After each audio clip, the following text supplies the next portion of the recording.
The surprising story of Chris gifting Amy one of his farmhouses. A Little People, Big World special feature. A quiet morning turns life-changing.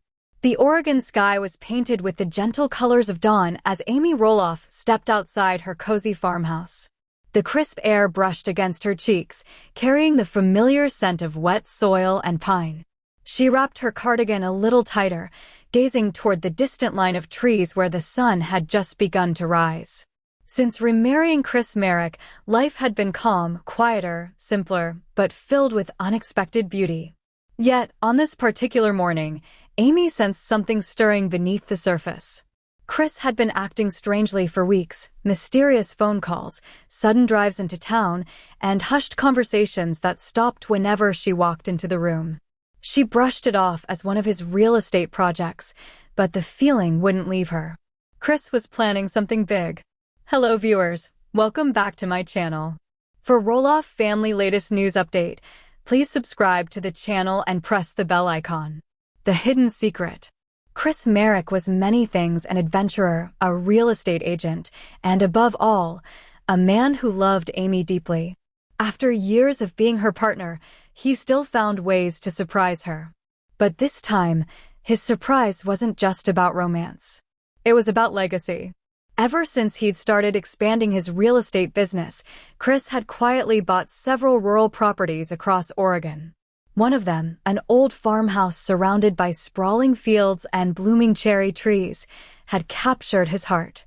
He'd restored it piece by piece, imagining what it could be: a retreat, a guest home, maybe even a gift. But as he watched Amy working tirelessly on her baking ventures and managing her events, he realized something. She needed a place that was hers again, something not tied to Roloff farms or the memories of her past marriage. So Chris made a decision that even Amy couldn't have predicted. Whispers of suspicion. Over breakfast one morning, Amy noticed Chris's odd energy. He was cheerful, too cheerful. "All right, what's going on?" she asked, narrowing her eyes playfully as she spread jam over her toast. Chris grinned. "What makes you think something's going on?" "Because, Mr. Merrick, I know you. You've been sneaking around like you're plotting a treasure hunt." He chuckled, but didn't answer. Instead, he reached for her hand. "Amy, how would you feel about taking a drive with me this weekend? Somewhere special." Amy tilted her head. "Special, huh? Should I pack my hiking boots or a dress?" "Maybe both," he teased. Amy laughed, but in her heart, curiosity bloomed like wildfire. A journey to the unknown. The weekend arrived with golden sunshine and the hum of possibility. Amy wore her favorite flannel and jeans, her red hair catching the light as Chris helped her into the truck.